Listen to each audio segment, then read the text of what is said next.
5 things I would never do as a licensed relationship and sex therapist. Hi, I'm Jen. I'm a sex therapist and I'm a couples therapist. I've been working with couples and people in sexual relationships for over 8 years, and I have helped hundreds of people with incredible results. So today I want to bring you some of my expertise and share the 5 things that I would never personally do as a sex therapist. So first things first, lubes. Has anyone ever taught you what lubes you should use and shouldn't use?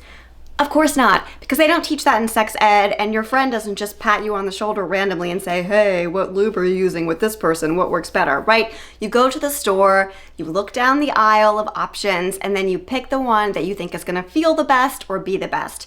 No one ever talks about, hey, should this lube actually be put in my body? Am I doing any damage to my body? So today, the first thing that I'm gonna tell you is exactly what lubes I would never use and what ingredients you should be looking for when you pick a lube in the store. So I went to the local pharmacy and I bought 3 different lubricants that are common among the pharmacy shelves. Most of you probably know I've got a KY here, Astroglide, and then a Good Clean Love, which is an organic lubricant. So obviously when you go to the store and you choose the best lubricant for you, there are a couple of things that you're gonna wanna know. First, you're gonna want to know what ingredients are in the lubricant that you choose. You want to know what you're going to actually use that lubricant for. Are you going to use it on a male's body, a female's body? Are you gonna use it in the anus or the vagina? You know, all of the above. And you're also going to want to know if you're using a condom or protection and what kind of lubricant actually pairs well with that condom.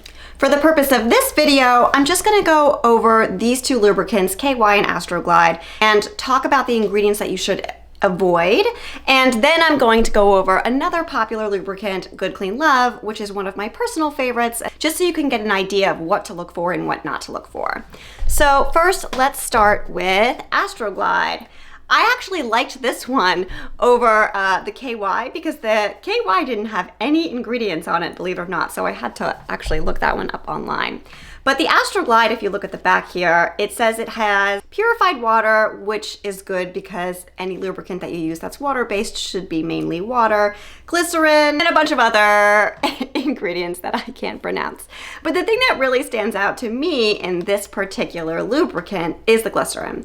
Glycerin is super popular among lubricants, and unfortunately, glycerin is also not good for you. The reason why glycerin is not good for you is because of something called osmolality. Basically, what osmolality is the process where one liquid gets pulled from one substance into another substance. And when we're talking about glycerin in lubricants specifically, what we're talking about is pulling water from your body into the lubricant. The reason why there's glycerin added to a lot of personal lubricants is because pulling water from your body into the lubricant will actually make a person more wet, right? So you would think that it would be good for you and obviously feel good. But the issue with that is when you pull water from your body and into a lubricant, you're actually dehydrating those skin cells. And if you know anything about dehydration, once your skin cells are actually dehydrated, those skin cells in I sort of like layman's terms will kind of dry up and be stripped off. So essentially you're stripping the membranes of that part of your skin. Again, the problem with this is once you strip the membranes of your skin, it's actually much easier for you to get like a yeast infection or a bacterial infection of some sort. So that is why we never want to use lubricants with glycerin. The next lubricant I want to talk about is actually the KY warming lubricant. Although there are no ingredients on the back, which is this lubricant does contain something called propylene glycol. And propylene glycol is a common ingredient found in antifreeze. So in general, I would stay away from any lubricants that have any sort of like warming sensation or make your pleasure better, because usually those ingredients are chemical ingredients that are just going to be harmful to you in the long run. Let's move on to Good Clean Love. The reason why I really like this brand is actually because it has a lot of organic ingredients that won't do the other things that those prior lubricants would do.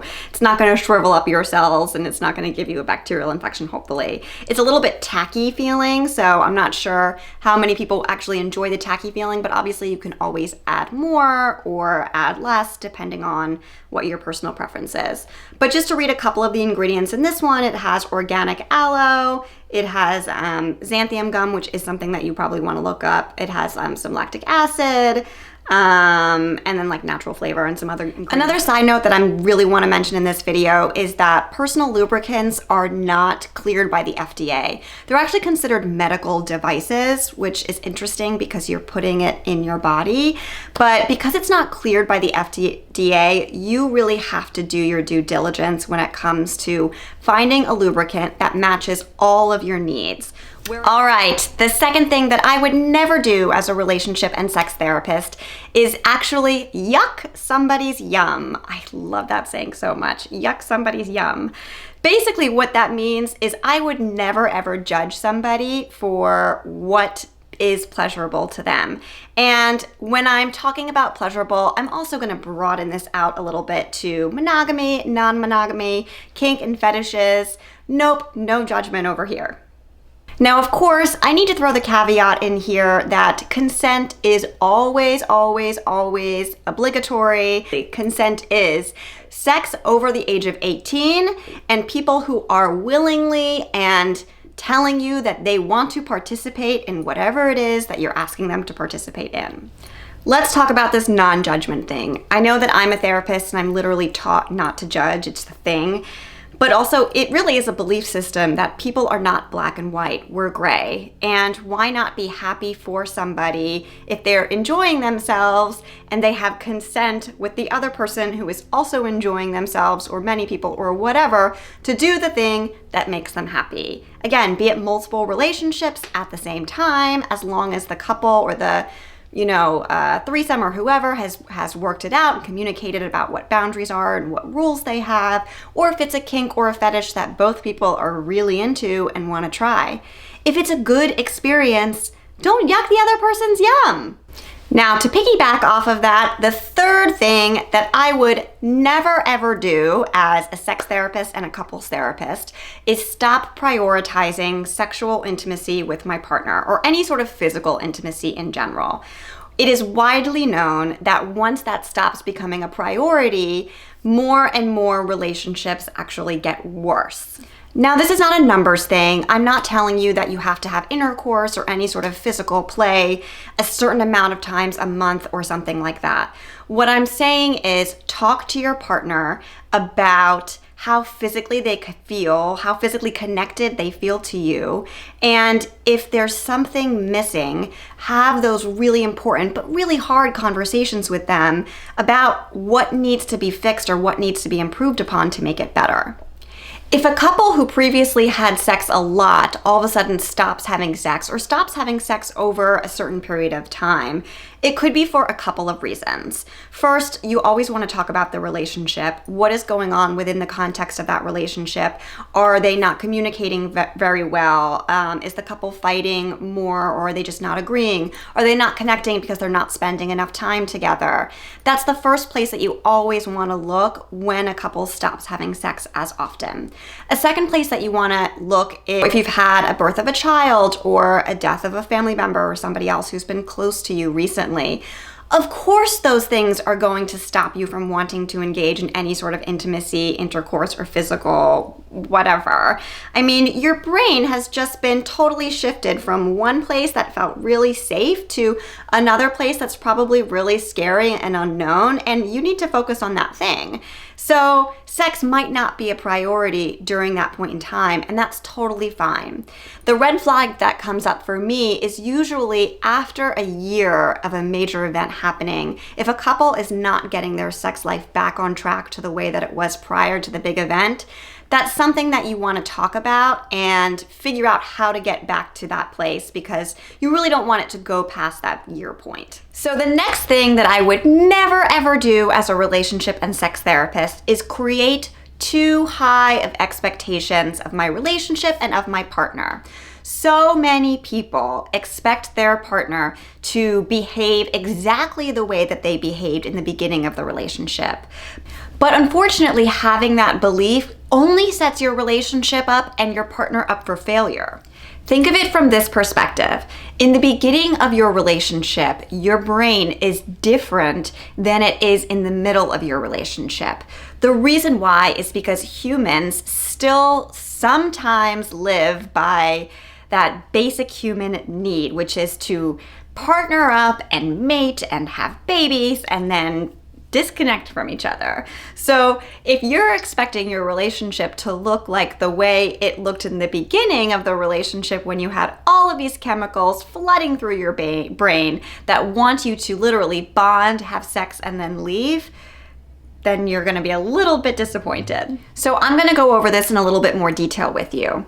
When you bond with somebody physically, you are releasing chemicals in your brain that are making you feel way more attracted to this person than you'll feel, say, like a couple of months, a couple of years down the line.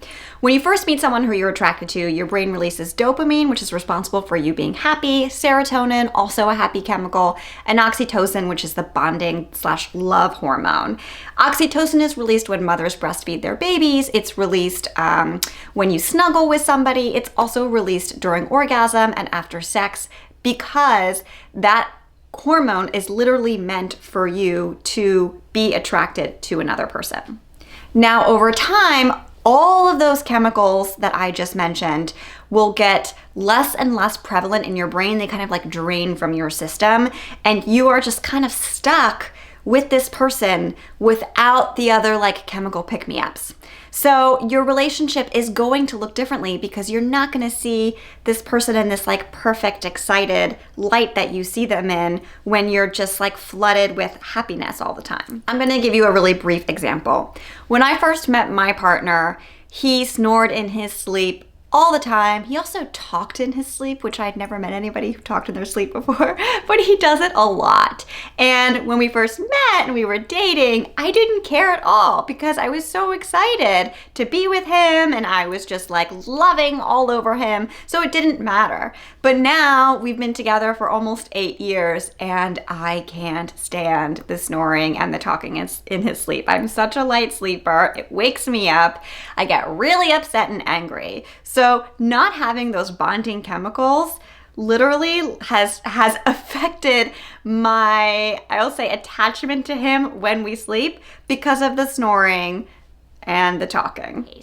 So that is my fourth thing that I would never, ever, ever do as a sex and relationship therapist. But before I move on to the fifth and final thing that I would never do as a relationship and sex therapist, I'm going to tell you to subscribe to this channel, because if you do not subscribe, I know you're gonna miss out on so much information that no one ever taught you or that you can't get anywhere else. And so it is important that right now you hit the button and subscribe to make sure that you stay up to date on all of my other videos. Hey, you've made it to the final thing. I'm so happy that you've stuck with me, and now I'm going to tell you the final thing that I would never do as a relationship and sex therapist, and that is have sex if I didn't want to. The reason why I would never have sex if I didn't want to, nor would I ever give anybody advice to have sex if they didn't want to, and I'm specifically referring to people who have partners, sexual partners who they consent to. I'm not referring to any sort of sexual or any sort of a physical intimacy or intimacy at all with a partner who forces it. This is all consent, within the realm of consent.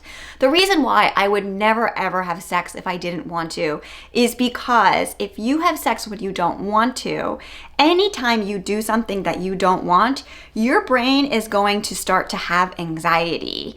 And that anxiety is going to be felt in your entire body. You're gonna feel it in your chest, you're gonna feel it in your stomach, you're gonna feel it in your shoulders, and you're gonna feel it in your brain and in your genitals and all of that.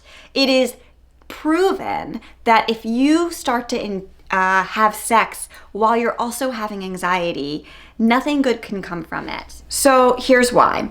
Folks who have had sex when they don't want to, or who don't have a sex positive association with their sexuality, are known to have way more sexual dysfunctions and way more traumatic experiences around sex or their sexuality.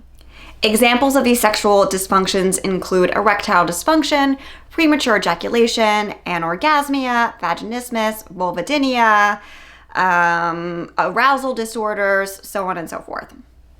Sexual dysfunctions aren't always caused by anxiety or psychological reasons. Sometimes they're caused by, biological reasons, in which case you should definitely always go to a doctor first to get checked out to make sure that you're ruling out any sort of biological or physical reason why you're having a dysfunction. But once that's ruled out, psychological is the reason why people have sexual dysfunctions. Think about it this way. If I don't want to have sex, or if I'm having sex but I'm in my head and I'm feeling really self-conscious and anxious, I'm not actually going to be in my body to experience the kind of pleasure or joy that one should get from sex. And if you're not receiving joy or pleasure from the moment, then why would you want to do it? And the more that you do something that you don't want to do, the more anxiety you're going to have, the more likely it is that you're going to have a sexual dysfunction or that you're going to have some sort of traumatic experience, and the worse it's going to be. The last note to consider is this note around relationship satisfaction and sex. Of course, relationships where the couple engages in a sex life usually is much more satisfactory than a relationship without that. However, if one person is just engaging in sex to keep the other person happy, then you have one person who's not happy and possibly has a sexual dysfunction, and another person who's like kind of happy but not really because their partner's not happy, so it's not actually a happy relationship. Thank you all so much for joining me today. Again, do not forget to subscribe so that you can stay up to date with all of my videos, and I will see you next time. Bye.